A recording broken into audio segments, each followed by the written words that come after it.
Muy bien, este es el tercer sermón de la serie que iniciamos hace ya varios domingos, titulado Fe Inquebrantable. Y antes de leer el pasaje central que se encuentra en la Epístola de Santiago, vamos a tener una breve oración. Padre eterno, te damos infinitas gracias, Padre. Gracias por la vida, por la salud, por tu cuidado, por tu protección. Gracias porque nos das este lugar, Señor, donde reunirnos para alabar y glorificar tu nombre, Señor. Para presentarnos ante ti con un corazón humillado, necesitado de ti, Señor, de escuchar de tu palabra, de recibir el alimento espiritual que tú sabes que nos hace falta, Señor, para enfrentar este mundo caído, y para que tú puedas usarnos, como cantamos esta mañana, Señor, para tu gloria. Te suplicamos en este momento que tu Espíritu Santo tome el control absoluto de nuestro ser, de nuestra mente, de nuestro espíritu, de nuestro corazón, Señor, que estemos perfectamente concentrados en absoluta devoción, Señor, y no permitas, bendito Padre, que ninguna palabra corrompida salga de mi boca, sino únicamente aquella que sea para alabanza de tu gloria y para el crecimiento de tu cuerpo, Señor, que es la iglesia. Bendícenos pues, evita toda distracción, Señor, y úsanos para tu honra y gloria. Lo agradecemos con humildad, lo pedimos en el bendito y todopoderoso nombre de tu Jesucristo, Redentor y Salvador nuestro. Amén. Amén. Amén. Puede abrir su Biblia, por favor, en Santiago capítulo 1. Vamos a dar lectura nuevamente a este pasaje central que abarca desde el versículo 2 hasta el 8. Y voy haciendo algunas pausas conforme leemos. Les decía yo el domingo anterior que dado que esta es una serie de sermones que utilizan el mismo pasaje, es necesario recalcar el contexto y recordar los versículos, las partes de los versículos que sustentan este título, que es Fe Inquebrantable. Y mi oración y mi petición a Dios y mi intención de estos sermones es que usted y yo aprendamos a formar, a tener, a sustentar una fe inquebrantable, que sin importar las circunstancias, sin importar que estemos bien o medio bien, nuestra fe no mengue, nuestra fe no se debilite. Y vamos a dar lectura, insisto, a este pasaje central. Hermanos míos, y hago la pausa aquí como la hice anteriormente, los otros pasajes se refiere obviamente a creyentes en Cristo, por eso les llama hermanos. Dice: tened por sumo gozo cuando os halléis en diversas pruebas, sabiendo que la prueba de vuestra fe produce paciencia. Mas tenga la paciencia su obra completa, para que seáis perfectos. Y cuando dice perfectos, quiere decir que seamos completos en cuanto al conocimiento de la palabra de Dios. Cabales, quiere decir que seamos íntegros, justos, intachables, sin que os falte cosa alguna, y no se refiere a cuestiones materiales, sin que os falte cosa alguna respecto del conocimiento de las virtudes del cristiano, que no nos falte ninguna de esas virtudes. Y dice: y si alguno tiene falta de sabiduría, pídala a Dios, el cual da a todos abundantemente y sin reproche, y le será dada. Y aquí viene la exhortación, dice: pero pida con fe, no dudando nada, porque el que duda es semejante a la onda del mar, que es arrastrada por el viento y echada de una parte a otra. No piense, dice, no piense pues quien tal haga, es decir, la persona que ora sin fe, la persona que le pide a Dios dudando, dice, no piense que Dios le va a dar algo, dice, no recibirá cosa alguna del Señor. El hombre de doble ánimo es inconstante en todos sus caminos. Y hacíamos algunas aseveraciones también. La palabra paciencia, que se traduce como paciencia en este pasaje, significa no solo paciencia, sino fortaleza, persistencia, perseverancia, tenacidad, coraje, valor, valentía, determinación. Entonces leeríamos así: sabiendo que la prueba de nuestra fe, cuando nuestra fe es probada, dice, va a producir paciencia, fortaleza, persistencia, perseverancia, tenacidad, coraje, valor, valentía, determinación, todo eso produce en nosotros, en el cristiano, con una fe inquebrantable, se produce cuando nuestra fe es probada. Todas estas virtudes. Por eso dice, sin que os falte ninguna de estas virtudes, ninguna de las virtudes del cristiano, sin que os falte cosa alguna. Y decíamos, bueno, ¿cómo puede ser que Dios nos pida que estemos gozosos, felices, cuando las cosas no nos van tan bien como quisiéramos? ¿Cómo puede ser? ¿Cómo puede un creyente? Ahora, si estamos hablando de fe, cantamos ahorita, la victoria es la fe. ¿Cómo puede ser la fe que nosotros demostramos al estar gozosos durante las pruebas? Es lo que da testimonio a las personas que no son creyentes. Por eso es tan importante esta exhortación, que cuando vienen las pruebas y las dificultades no nos vean los demás que saben que somos cristianos, o incluso los cristianos, que no nos vean todos decaídos, desesperanzados, tristes, sino que nos vean gozosos durante la prueba. Ahora, ¿qué razones tenemos para ser gozosos? Estudiamos los dos sermones anteriores. Primero, porque como creyentes aceptamos y reconocemos que cuando Dios permite que a nuestra vida llegue algo, alguna prueba, alguna vicisitud, alguna adversidad, que como cristianos aceptamos y reconocemos que Dios permite eso, porque sabemos que todas las cosas ayudan para bien a los que aman a Dios, Romanos 8:28. Es decir, mientras estamos en la prueba, estamos gozosos porque estamos pensando en cuál será ese final feliz, porque es una promesa de Dios, que todo obra para bien a los que aman a Dios, a los que amamos a Dios. Entonces, mientras estamos en la prueba, no nos concentramos en la prueba, sino que tenemos el gozo, la expectativa de ver lo que llegará al final, que sabemos que es para bien. También nos sentimos gozosos porque entendemos que Dios nos considera aptos, cuando nos permite pasar por una prueba, nos sentimos gozosos porque Dios nos considera aptos para pasar esa prueba en victoria, en fe, sin alejarnos del camino del Señor. Existen muchos creyentes, y en alguna etapa de mi vida yo caí en esto también. Cuando venían las pruebas me alejaba del camino, dejaba de asistir al templo, dejaba de leer en mi Biblia, dejaba de orar como oraba normalmente.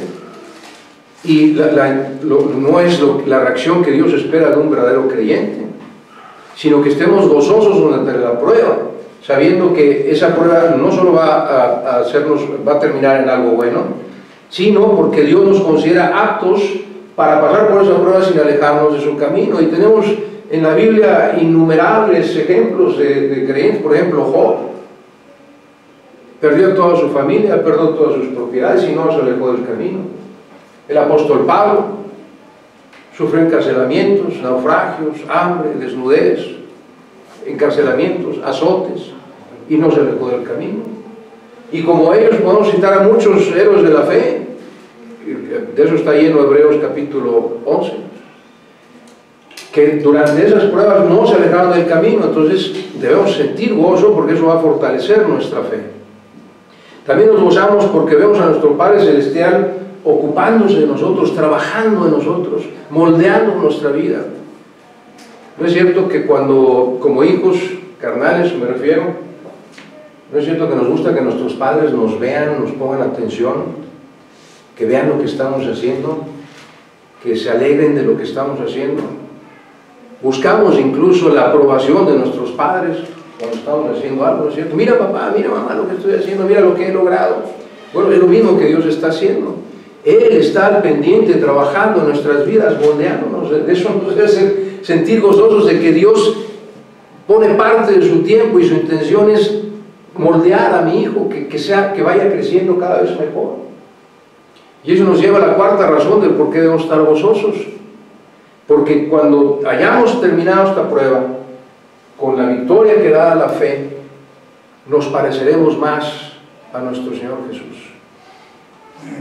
Cada prueba, cada tentación superada nos hace parecernos más a nuestro Señor Jesús si es que mantuvimos una fe inquebrantable. Y esa es la clase de fe que Dios espera que todos sus hijos tengamos. Esa es la clase de fe que Dios espera que nuestro testimonio permea a los demás y los haga querer tener ese tipo de fe, de poder estar gozosos durante las pruebas y las dificultades. En el sermón previo también analizamos, todo lo que distingue o describe a un cristiano de doble ánimo, dice el último versículo. Y concluíamos que un cristiano que su fe está medida por las circunstancias, es decir, si todo me va bien o medio bien, no hay nada que me perturbe, pero si me va mal, entonces sí, mi fe empieza a debilitarse, empiezo a dudar del amor de Dios y por qué Dios permite que me pase esto. Ese es un cristiano de doble ánimo. Y dice que a los cristianos de doble ánimo, dice, no piense Dios que recibirá cosa alguna del Señor, no piense ese creyente que va a recibir cosa alguna del Señor, porque es una persona de doble ánimo. Tu supuesta fe en mí, dice Dios, está medida por las circunstancias, y tú nada más crees en mí cuando te va bien. No pienses que vas a recibir cosa alguna de mí, dice el Señor. Y es triste que habemos cristianos de doble ánimo.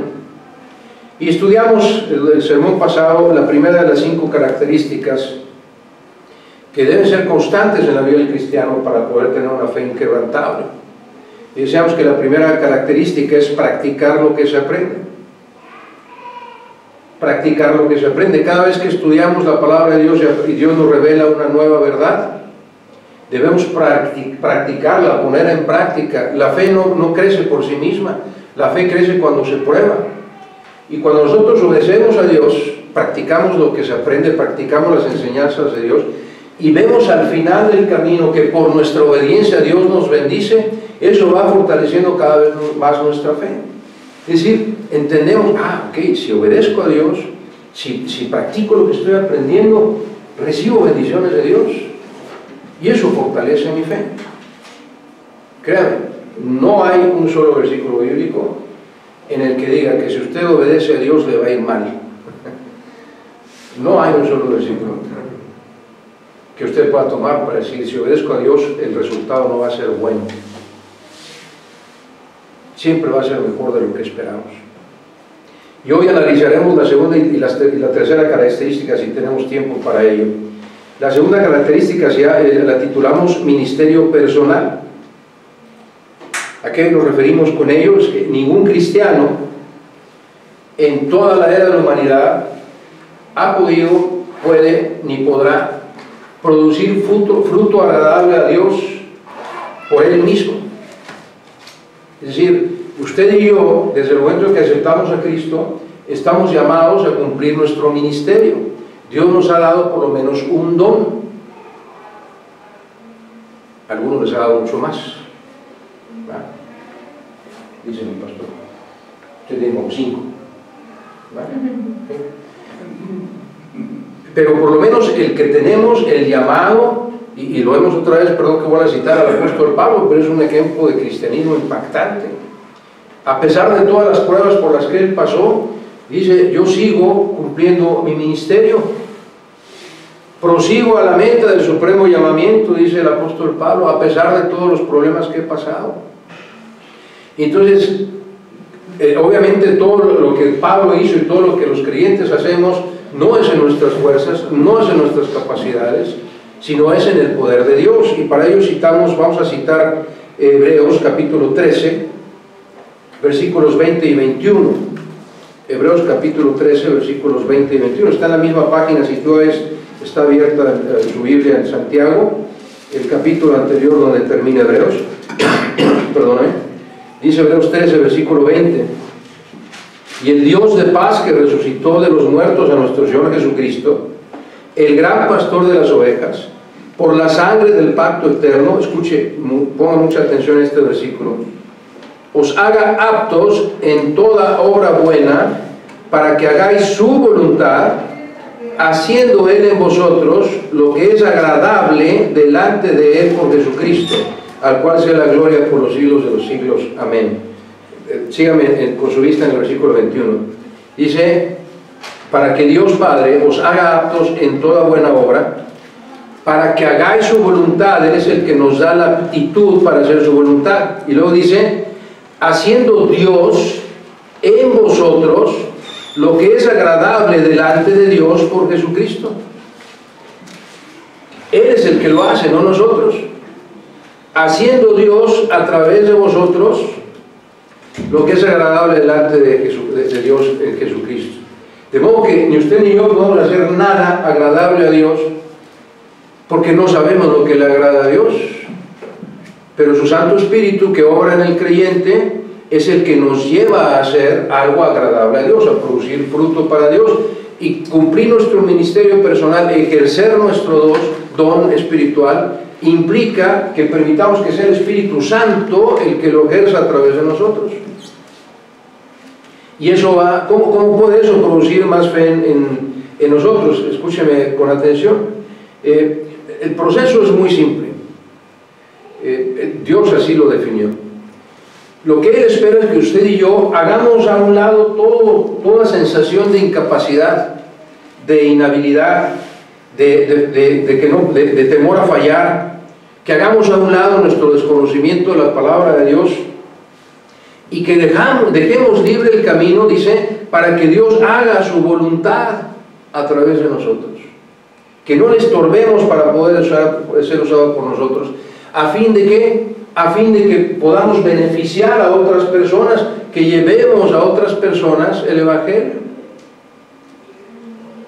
Ver actuar a Dios en las circunstancias de nuestra vida o a través de nosotros hará crecer nuestra fe y la convertirá en una fe cada vez más firme, más sólida y más inquebrantable.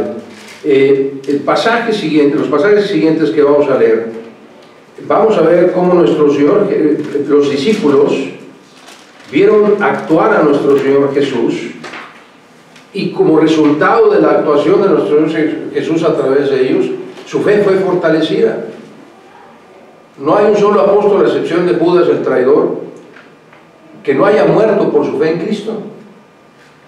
Ellos dieron su fe por no negar, perdón, dieron su vida por no negar su fe en Cristo. Esa es una fe inquebrantable. ¿Y cómo llegó a fortalecerse esa fe? Vean conmigo, estos pasajes son muy conocidos. Mateo 14, a partir del versículo 14. Este es, a lo mejor en sus Biblias está el subtítulo de la alimentación de los 5,000, es un pasaje muy conocido. Es uno de tantos milagros que presentó nuestro Señor Jesús. Y a partir del versículo 14 del Evangelio de San Mateo, capítulo 14, dice lo siguiente: y saliendo Jesús vio una gran multitud y tuvo compasión de ellos y sanó a los que de ellos estaban enfermos. Cuando anochecía, se acercaron a él sus discípulos diciendo: el lugar es desierto y la hora es pasada. Despide a la multitud para que vayan por las aldeas y compren de comer. Vean los argumentos de los discípulos en su forma de ver, en su forma de pensar, en sus conocimientos. Dicen: aquí hay desierto y ya es demasiado noche, o sea, no hay nada que hacer. Ellos ahí están demostrando su propia inhabilidad, su propia incapacidad de ver más allá de lo que Dios puede hacer. Despide a la multitud para que vayan por las aldeas y compren de comer. Jesús les dijo: no tienen necesidad de irse. Fíjense la intención del Señor Jesús en esta observación: dadles vosotros de comer. Pero si son 5,000, ¿cómo nos pides tú, Jesús, a nosotros que les demos de comer? Y obviamente ellos se sentían incapaces de cumplir esa instrucción de nuestro Señor Jesús. Y dice, y ellos le dijeron: no tenemos aquí sino 5 panes y 2 peces. Y les dijo: tráiganlos aquí. Entonces mandó a la gente recostarse sobre la hierba, y tomando los 5 panes y los 2 peces, y levantando los ojos al cielo, bendijo y partió, dio los panes a los discípulos, y los discípulos a la multitud, y comieron todos y se saciaron, y recogieron lo que sobró de los pedazos, 12 cestas llenas, y les que comieron fueron como 5,000 hombres, sin contar las mujeres y los niños. Este pasaje, hermanos, se repite en los 4 evangelios, para que notemos la importancia que Dios le dio a este evento. En los 4 evangelios está este mismo pasaje, y quiero que me acompañe a leer el pasaje paralelo en el Evangelio según San Juan, capítulo 6. versículos 1 al 6. Evangelio de San Juan, capítulo 6, versículos 1 al 6. Es la misma escena y vemos una visión diferente narrada por el apóstol Juan. Después de esto, después de todas las enseñanzas que Jesús había dado, Jesús fue al otro lado del mar de Galilea, el de Tiberias, y le seguía gran multitud porque veía las señales que hacía en los enfermos. Entonces subió Jesús a un monte y se sentó allí con sus discípulos, y estaba cerca la Pascua, y la fiesta de los judíos. Cuando alzó Jesús los ojos y vio que había venido a él gran multitud, dijo a Felipe: ¿de dónde compraremos pan para que coman estos? Estaba el Señor Jesús obviamente probando a Felipe.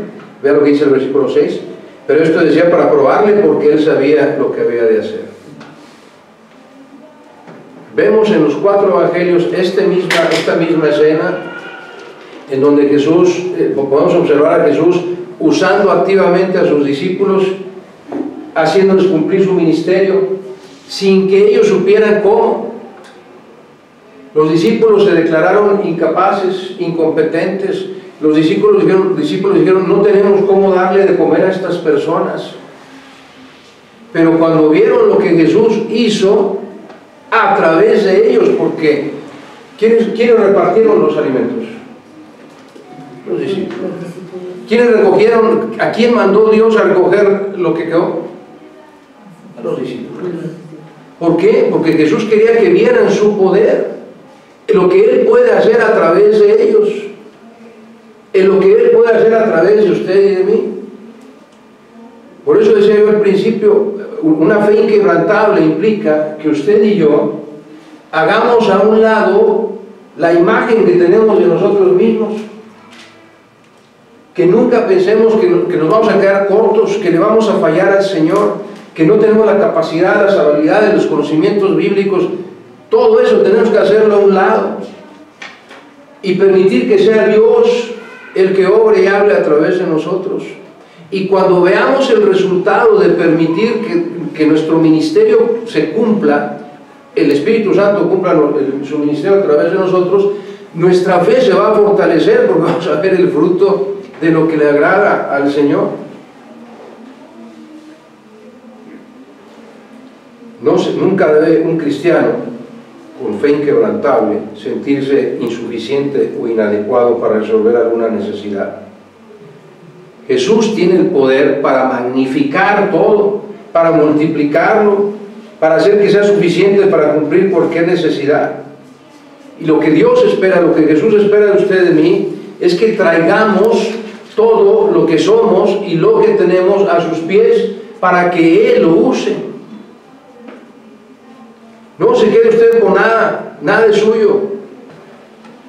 Entréguese al Señor y el Señor va a obrar a través de usted. Porque solo Él, dice, puede cumplir a través de nosotros, acabamos de leer Hebreos, solo Dios puede hacer a través de nosotros lo que es agradable a Él mismo. Y lo que implica eso es que usted y yo abandonemos todo nuestro ser en sus manos, y al ver el resultado nuestra fe se fortalecerá. Y la tercera característica que debe ser constante en la vida de un creyente de una fe inquebrantable, para construir una fe inquebrantable, se titula Relaciones Providenciales. Es un título medio raro. Relaciones providenciales. ¿Qué quiere decir providencial? Obviamente proviene de Dios y es algo que Él ha predestinado previamente, es algo que Él ya tenía planeado antes de que sucediera. Por eso se llama relaciones providenciales. Y le pregunto, ¿puede usted recordar alguna persona o personas que Dios puso en su vida en un momento específico, y que usted sabe y reconoce que si esa persona o esas personas no hubieran llegado a su vida, probablemente usted no sería creyente? Esa es una relación providencial. Esa persona fue enviada por Dios con un propósito definido para su vida. La persona que lo trajo a los pies de Cristo es una relación providencial. Y su vida no hubiera cambiado si esa persona no hubiera llegado a su vida. Quizá el momento en que esas personas aparecieron en nuestra vida, nunca pensamos que la intención de Dios fuera esa. Nunca la imaginamos así. Algunas personas nos sorprenden cuando Dios nos hace el llamado. Nos sorprendemos cuando Dios nos llama. No lo esperábamos. Pero ese es el plan divino, es una relación providencial. Y si vemos ahora lo que esas personas significaron para nuestra vida, podríamos decir entonces que Dios intervino providencialmente, por amor a nosotros. Tomamos el siguiente pasaje de las Escrituras como ejemplo. Mire, vaya al mismo Evangelio según San Juan capítulo 1. Y vamos a ver los versículos, solamente los versículos 43 al 46. Evangelio según San Juan capítulo 1, versículos 43 al 46. Dice la palabra de Dios: el siguiente día quiso Jesús ir a Galilea. Apenas estaba el Señor Jesús iniciando su ministerio. Y halló a Felipe y le dijo: sígueme. ¿Qué cree que hizo Felipe? ¿Lo siguió? No. No lo siguió. Dice: Felipe era de Betsaida, la ciudad de Andrés y Pedro. Y Felipe halló a Natanael y le dijo: hemos hallado a aquel de quien escribió Moisés en la ley, así como los profetas, a Jesús, el hijo de José de Nazaret. Es decir, aunque Felipe, vemos en este versículo que Felipe reconoció que Jesús era el Mesías, porque así se lo fue a presentar a Natanael. Felipe no siguió de inmediato a Jesús, sino que fue a buscar a Natanael. Y muy probablemente Natanael no hubiera conocido a Jesús, y probablemente su nombre no estaría en la Biblia, si Felipe no hubiera ido a buscarlo y a decirle: ven y ve. Felipe fue una relación providencial para Natanael. Y muy probablemente sin Felipe, Natanael ni siquiera existiría en la palabra de Dios como discípulo de Cristo. Le dijo, le insistió, le dijo en el versículo 46 y 47, Natanael le dijo a Felipe: ¿de Nazaret puede salir algo de bueno? Le dijo Felipe: ven y ve. Ven y ve. Es por eso que cuando una relación providencial, una relación que es predestinada por Dios, llega a nuestra vida, usted y yo debemos de tratar de mantener de fortalecer esa relación. ¿Se acuerda usted de la persona que lo trajo a los pies de Cristo? ¿Todavía mantiene una buena relación? ¿Los busca usted a esas personas? ¿O la persona que alguna vez le exhortó cuando estaba alejándose del camino de Dios? ¿O la persona que le convenció de bautizarse? ¿O cualquier persona que ha influido en su vida? Esa es para estar más cerca de Dios. Esa es una relación providencial que usted y yo debemos de procurar, de mantener, de sustentar. ¿Y cómo puede ser que eso fortalezca nuestra fe? Cuando usted y yo convivimos con otros cristianos y vemos lo que Dios hace en la vida de otros cristianos, nuestra fe se va a fortalecer. Probablemente usted y yo tengamos oraciones no contestadas, pero el ejemplo que vimos en este hombre que vino esta mañana, que vino al templo específicamente para darle gloria a Dios y para agradecerle a Dios de cómo había obrado en su vida, ¿no fortalece eso su fe? Por supuesto que sí. La confesión de este hombre que dijo: reconozco que Dios puso en mi camino a tal y cual persona, y gracias a Él, gracias a Dios, gloria a Dios. ¿No fortalece eso nuestra fe? de ver cómo Él obra en otros hermanos y hermanas. Claro, pero si usted y yo dejamos de ir al templo y dejamos de convivir con los hermanos y las hermanas en la fe, o con aquellos que Dios puso en nuestro camino alguna vez con una relación providencial, nunca vamos a ver lo que Dios está haciendo en sus vidas. Y nos vamos a tener que conformar con lo que Dios hace en mi vida para fortalecer mi fe.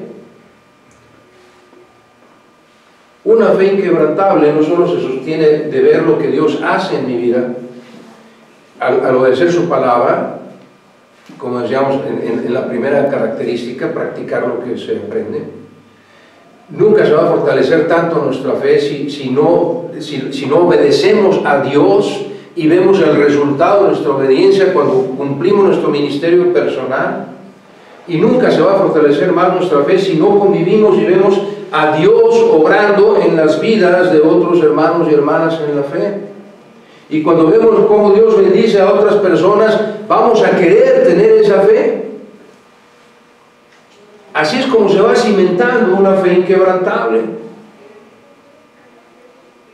Un cristiano que se aísla, que vive su propia vida y que nada más vive para él y su pareja, o se queda en casa, o no va a los templos, o no participa en los estudios bíblicos, etc. Es un cristiano aislado, va a tener una fe así de chiquita, porque no está viendo a Dios obrando en su vida ni en la vida de los demás.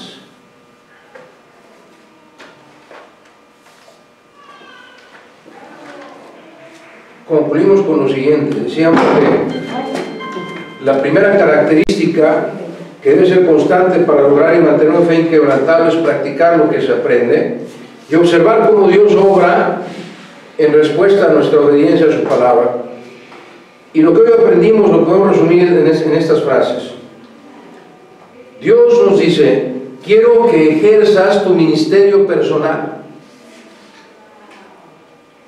Quiero que uses tus dones. Quiero que cumplas tu ministerio. Y les decía yo, el plan de Dios, el diseño de Dios es muy simple. Dice: tú haz todo lo que puedas hacer. Tú esfuérzate por hacer lo mejor que puedas hacer. Esfuérzate y sé valiente, le dijo nuestro Señor a Josué. Solamente esfuérzate y sé valiente. Y se requiere valentía para abandonar nuestra vida en las manos de Dios. Valentía y humildad para decir: Señor, aquí estoy, úsame. Como dijo el profeta Isaías, ¿a quién enviaremos? Señor, heme aquí, envíame a mí, dijo Isaías. Dice nuestro Señor: esfuérzate, sé valiente, haz lo mejor que tú puedas. Y déjame a mí, dice Jesús, hacer lo que solo yo puedo hacer. Ya que me dejes hacer a través de ti, dice Jesús, lo que solo yo puedo hacer, gózate al ver lo que hicimos juntos. Y entonces tu fe se va a fortalecer.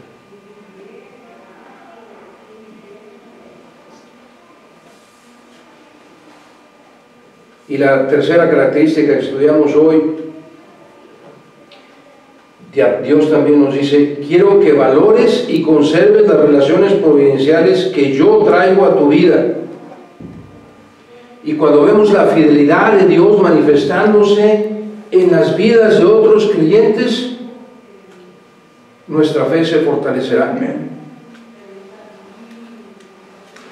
La fe de los creyentes mengua, se debilita, vacila cuando pierden contacto con Dios a través de la convivencia con otros hermanos.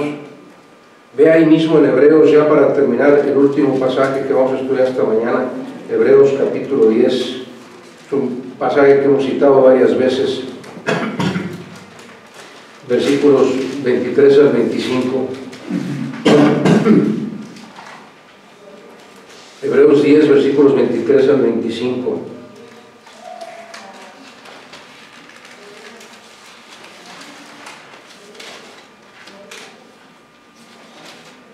Mantengamos firme, sin fluctuar, sin dudar, sin debilitar, sin vacilar, la profesión de nuestra fe. Ahí dice esperanza. Mantengamos firme una fe firme, sólida, inquebrantable, sin fluctuar la profesión de nuestra fe, de nuestra esperanza, porque fiel es el que prometió. Jesucristo, las promesas de Dios se revelan cuando usted y yo ejercemos una fe inquebrantable. Y considerémonos, es decir, exhortémonos unos a otros para estimularnos al amor y a las buenas obras. Escuche la exhortación: no dejando de congregarnos como algunos tienen por costumbre, sino exhortándoos, y tanto más cuando veis que aquel día se acerca. Cuando sabemos que un hermano o hermana empieza a alejarse del camino del Señor, no participa en sus estudios bíblicos, no viene a la escuela dominical, viene nada más de corridita al sermón. Es más, hay algunos que hasta se saltan la alabanza, nomás llegan al sermón y ya cumplen sienten que ya cumplieron. ¿Cómo puede un cristiano cumplir su ministerio viviendo así? Es imposible. Es imposible. Dios espera, así como ahorita nuestras hermanas están siendo usadas por nuestro Señor, están cumpliendo el ministerio del Señor. Pero si estas hermanas no vinieran a darle clase a los niños, a atender a los niños, no estarían cumpliendo el ministerio del Señor. Entonces, si el creyente se queda en su casa, es imposible que sea usado por Dios para cumplir su ministerio. Por eso debemos decirle, como dijo Felipe a Natanael: ven y ve. Ven y ve lo que Dios hace en tu vida y en la mía, para que tu fe sea inquebrantable. Ven al templo, ven a los estudios y ve las maravillas que Dios hace en nuestras vidas. Los hermanos y hermanas que no pudieron venir hoy se perdieron de esa manifestación, de esta confesión de esta persona que vino a dar su testimonio de fe, de cómo Dios sanó milagrosamente a su niña de cáncer después de 9 años de estar luchando en el hospital. Y hoy viene a darle gracias a Dios por la forma en que Él se manifestó en su vida. Eso fortaleció mi fe. Y los que no vieron esta manifestación, pues obviamente su fe no se fortalece. Y es muy triste. Por eso debemos insistir a los hermanos y hermanas en la fe: ven y ve. Ven y ve todo lo que el Señor hace en nuestras vidas, para que tu fe sea inquebrantable, y no una fe de un cristiano de doble ánimo, que a veces viene y a veces no, a veces lee la Biblia y a veces no, a veces participa y a veces no. No seas creyente de doble ánimo. Y termino con esta exhortación, no para que levanten la mano ahorita ni digan nombres, pero ¿cuántas personas podrían nombrarte, podrían decir tu nombre o reconocerte como alguien que ha sido una relación providencial para su vida? ¿Cuántas personas podrían decir: gracias a este hermano o hermana yo conocí a Jesucristo? Gracias a este hermano o hermana asistí a un templo cristiano por primera vez y ahí aprendí de la Biblia. Gracias a este hermano o hermana me convencí de bautizarme. Gracias a este hermano o hermana me convencí de ejercer mi don. ¿Cuántas personas podrían decir que tú has sido una relación providencial para sus vidas?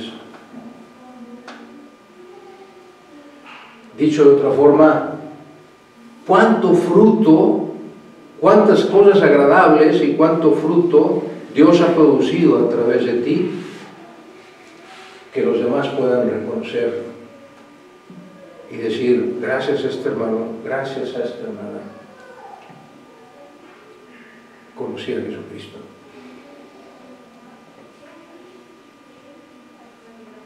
Ojalá sean muchos y muchas que puedan decir nuestros nombres, para gloria de Dios, no para nosotros glorificados y mira, llevo cuántos, y hacer una lista. No se trata de eso, porque Dios es el que hace todo a través de nosotros, lo acabamos de leer en Hebreos. Así es que no hay nada en que jactarnos.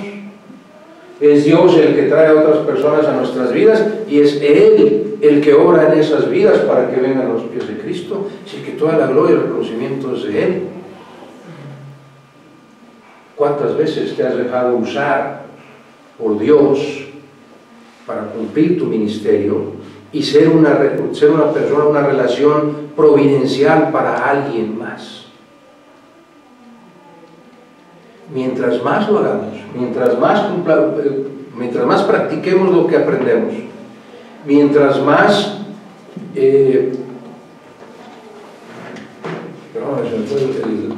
mientras más cumplamos nuestro ministerio y ejerzamos nuestros dones, mientras más relaciones providenciales cultivemos, tendremos una fe cada vez más inquebrantable, más fuerte, más sólida, viendo a nuestro Señor actuando en nuestra vida y a través de nuestra vida. Y es mi oración, repito, que usted y yo aprendamos a cultivar una fe inquebrantable para ser cada vez más como nuestro Señor Jesús, cada vez más agradables a Dios, cada vez de mayor fruto para nuestro Padre Celestial. Oremos. Dios eterno, te damos infinitas gracias por la exposición de tu palabra, Señor. Eres tú quien habla en nuestros corazones. Y a ti, solo a ti, Señor, damos la honra, la gloria, el reconocimiento, Padre, de que sin ti no somos nada, de que sin ti nada agradable podemos hacer para ti. Queremos ser usados por ti, Padre. Queremos que tú tomes el control absoluto de nuestra vida y que nos ayudes a obedecer, Señor, lo que vamos aprendiendo, a poner en práctica todas tus verdades. Que seas tú, Padre, quien nos ayude a ejercer nuestro ministerio personal, los dones que nos has dado para producir fruto agradable para ti. Que nos conviertas, Padre, en relaciones providenciales para otras personas, de tal forma que con todo esto nuestra fe sea inquebrantable, Señor. Que jamás dudemos, que jamás vacilemos, que jamás mengue nuestra fe, que jamás seamos cristianos de doble ánimo, sino aquellos que por tu gracia, Señor, podemos ser usados para traer otras personas a tus pies. Lo suplicamos y lo agradecemos todo en el bendito y todopoderoso nombre de tu Hijo Jesucristo, Redentor y Salvador nuestro. A Él sea la gloria, el imperio, majestad y potencia desde la eternidad y por la eternidad. Amén, amén y amén. Gracias, hermanos. Vamos a terminar con un canto más. Si me ayuda mi hermano Luis, el pastor Paco, vamos a continuar un último canto que se llama Cristo de todo es Rey.